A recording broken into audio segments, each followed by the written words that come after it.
কি আর কিছু বলবে? এত কিছুর পর ওদের আর বলার কি থাকতে পারে? ওই ভাবতেও পারিনি ওদের এত নিচু মন। সত্যি জবার ক্ষতি করার জন্য তোমরা এত ছোট হতে পারো, এত ছোট। এটা কি করেছো তোমরা, কি করেছো? দেবীর অপরাধ যখন ধরা পড়েছিল তখন এটাও ধরা পড়েছিল যে দেবীকে সাহায্য করেছিল বড় বৌমার মেয়ে। তখনই ওদের চরম শাস্তি হওয়া উচিত ছিল, কিন্তু হয়নি। বৌঠান সকলকে ক্ষমা করে দিয়েছিল, মনে আছে? অবশ্য ওদের যা চরিত্র, যা স্বভাব, তাতে শাস্তি হলেও ওদের কিছু যায় আসতো না। কিন্তু আজ ওরা যেটা করেছে সেটা ক্ষমার অযোগ্য।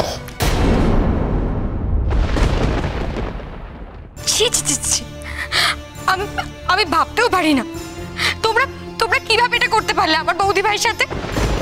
আমার ঘেন্না করছে তোমাদেরকে আমার ছেলের বউ বলে ভাবতে। আমি তোমাদেরকে মা চিরটা কাল আমার মেয়ে বলে ভেবেছি, আর তোমরা তার এই প্রতিদান দিলে। তোমাকে আমি বারণ করেছিলাম না পালক? সব মিথ্যে, সব নাটক, তাই না তন্দ্রা? এতদিন আমি তোমার সমস্ত নাটক, সমস্ত মিথ্যে আমি মুখ বুজে সব সব মেনে নিয়েছি, সহ্য করে গেছি। কিন্তু আর না,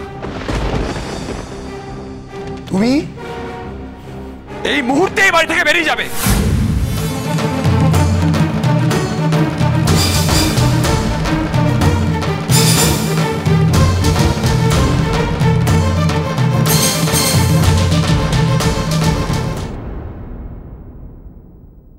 কি বলছো? এটা তুমি কি বলছো জয়? হ্যাঁ, ঠিকই বলছি। বেরো বেরো বেরো বেরো বেরো বেরো, এই মুহূর্তে বাড়ি থেকে বেরিয়ে যাও তন্দ্রা। তুমি আমায় বলছো আমার বাড়ি ছেড়ে চলে যেতে? হ্যাঁ হ্যাঁ, এটা এই সিদ্ধান্তটা না আমার নেওয়া উচিত ছিল অনেক আগেই। আমি এখন নিচ্ছি। Please get out. যাও।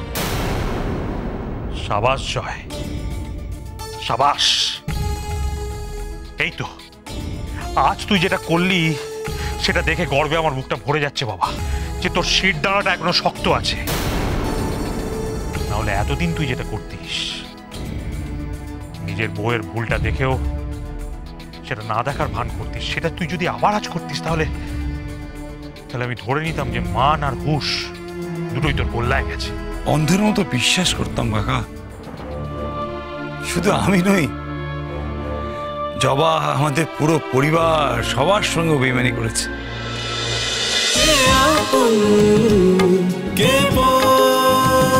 চলো চলো চলো পাল্টা।